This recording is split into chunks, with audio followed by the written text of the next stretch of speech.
Ooh, hot. Okay. Welcome back to Now TV, and I am just Jen YouTube channel. I am just Jen. Why did I name my channel that? Well, when I started the channel, I didn't realize how big my career was going to be, where it was going to go, and exactly what I was doing with the channel. So that's one answer. Two, because everybody always asks me when they meet me, do you like to be called Jennifer, Jen, or Jenny? And like they even ask me how do I like to spell it because now there's people who spell it in all kinds of different ways. So I just thought, well, it's just easier to answer everybody all in one like this. I am just Jen. Simply, you can simply just call me Jen. Hey Jen, hi Jen, hey Jen, Jen. So yeah, Jen will do. So when you write to me here, comments or even when you're in the live, you can just say, "Hey Jen." So that's how it got its name. Technically, though, it was meant to be something like Now TV, what's happening now. Because when Oprah went, Oprah Winfrey Network, I own everything, own this and own that. I went, that's not for me, right? I wanted something more humble, meek, but also something that like literally talks about what's going on, right? What's happening. And nobody's doing this whole now thing right. So I decided that acronym was much better. So welcome to what's happening now in my life. And today it's about how much time I spent cropping pages. Thankfully, I didn't have to re-scan individual pages to finish the book. So I'm going to turn the camera around. And I've marked this. Hang on a second. That's in the way. I've marked off the little plastic section on the page. So I'm at the poem Cool Hand of a Girl, which is actually a name of a restaurant where I got the inspiration from. A Toronto restaurant that was actually like Cool Hand of a Girl is something like that. Where I got the inspiration for the poem. So I'm going to take the plastic off without ruining the poem. Because if you want to read Cool Hand of a Girl, you have to go to my vocal page or buy the book. So they're all full scan sheets, right? So what I have to do is crop them. So I have 1, 2, 3, 4. We're going to do this together. 5, 6, 7, 8. Oh, 9, 10, 11, 12, 13, 14, 15, 16, 17, 18, 19, 20, 21, 22, 23, 24, 25, 26, 27, 28, 29, 30, 31, 32, 33, 34, 35, 36, 37, 38, 39, 40, 41, 42, 43, 44, 45, 46, 47, 48, 49, 50, 51, 52, 53, 54, 55, 56, 57, 58, 59, 60. This is not going well for me. We're at 60 already. So 61, 62, 63, and 64, 65, 66, 67, 68. I can't get it past the elastic. Oops, it's going to ruin my dinner. 69. Oh, my dinner. Hi. So it's like a tuna surprise and homemade bread from when I made the chicken dinner for Remembrance Day for my family. Everybody who's passed away that I can't visit all at once.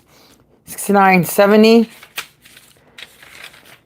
71, 72, 73, 74, 75, 76, 77, 78, 79, 80, 81, 82, 83, and then the special last four, page 84. So the reason I'm counting all of these is because somebody had given me the idea, had made the suggestion, and I'm making a point here to, scan the whole thing. Oh, you can scan the whole page. When I was doing it one at a time already, and basically I had been right to do what I was doing. And so I'm telling you guys, don't always listen to the advice of other people. They're not always right. Sometimes just think for yourself. Like if you're already on a good path, if what you're doing is working, if it ain't broke, don't fix it. And so now I have to crop the full sheets in half, giving myself double the work, which takes 2 times the time. So I spent hours there today, and it wasn't all done. It's not even funny.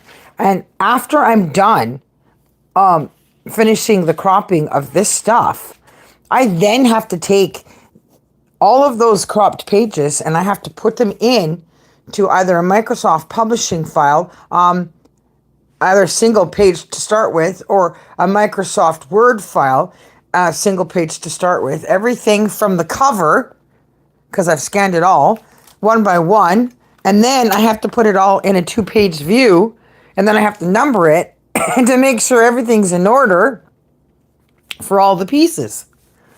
And then after this book is done and it's saved in PDF or the Word document, I have to go and I have to shuffle through my vocal page because it's the easiest way to do it rather than trying to go through years and years of stored information of typed files on 2 different laptops and a bunch of different flash drives. I'm just going to go to the vocal page and go click, click, click, click through all my pages and find all the pieces that are all typed up and up there, and put together the typed copy as well that goes with my finished poetry books, which people who've seen previous episodes would know all about that. So then I will have 2 books having to do with this, the special edition of the handwritten one, which really anybody ever does. Like C.S. Lewis gave his brother all the work and the responsibility to care for all of his handwritten notes. C.S. Lewis never used a typewriter. Somebody else typed up his notes. He wrote everything from hand. And none of his work ever ended up in a museum somewhere. There was even a book that Moses wrote in the beginning of time, right? And it made it all the way over here to North America, somewhere in the 18th century around the Joseph Smith stuff.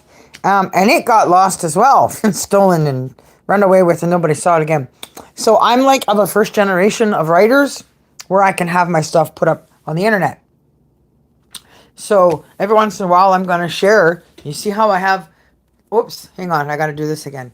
I have tons of books on shelves. Like I have years and years and years of handwritten material, notes. And that's my beef also with writing, is often even the finished screenplays and scripts that people have after the movies are made, nobody ever sees that stuff again, right? Except for people who have them, who are paid to use them again. Nobody has it. So I wanted to do something different and special. So I have 2 more of these books that are not finished being full. I haven't been able to write fluently in my books by hand because my life has been so chaotic. It's been so disheveled and off cue for where I should be right now that I haven't been able to just enjoy putting pen to paper in the books to fill the books. However, that's not to say I wasn't writing. Clearly I was doing lots of writing, but a lot of that was now typed, written on the computer and files and stuff. So now I have to take a lot of that new stuff and put it into the books and handwrite them in so that I can fill those books with showcasing how much more writing there's been in the following decade from the one that finished here and then overflowed into Lose Yourself. The third one, hang on a second. I'm just going to go into the bag. My backpack. We're going to open this up here. So, oh, which one is this?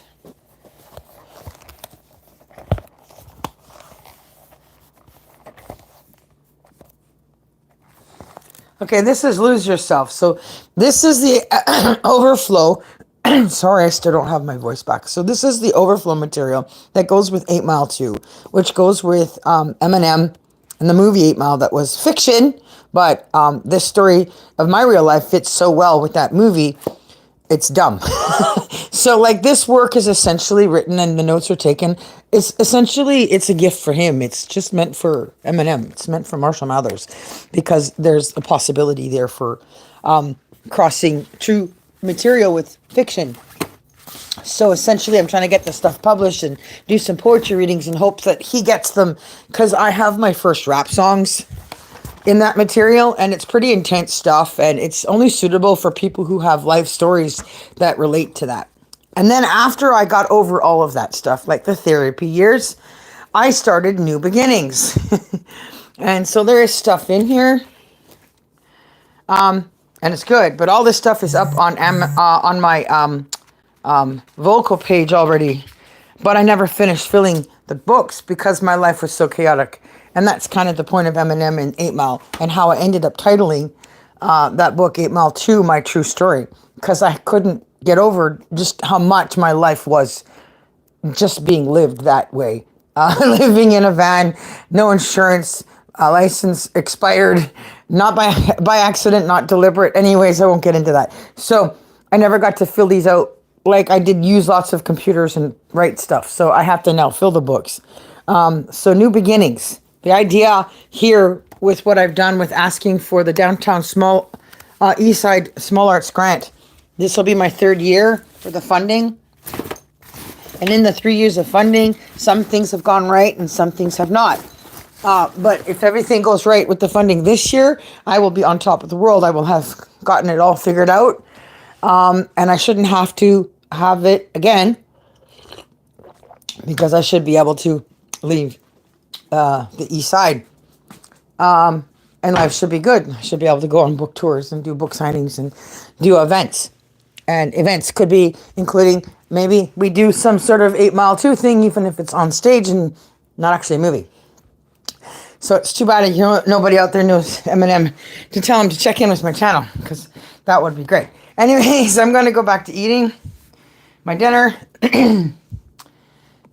Thanks for watching my story play out. I have many more pages to crop, so I'll still be at the library tomorrow on my other day off, doing as much of that as I can, and the work that needs to be done with the type stuff after that. And of course, I still have to fix up the butcher job on the Smallville movie, and there's only one of me. So that's why I'm doing all of this most recently with the videos and stuff, because I really, really need people to apply. If they want to work really well in the industry and do well and build a good portfolio, contact me at Future Productions. Send me your headshots. Send me your one black, one color. Send me your resume, what you're interested in doing, what you're good at. And if you catch me attention, if I'm impressed, and I will reach out, so that I don't have to try to be an octopus and getting all of this done. So I'm going to go now, because now my bread's got cold. So I'm going to eat. I'll see y'all tomorrow at the library again. Peace out, Superwoman. Good night. Now TV Canada. Vancouver.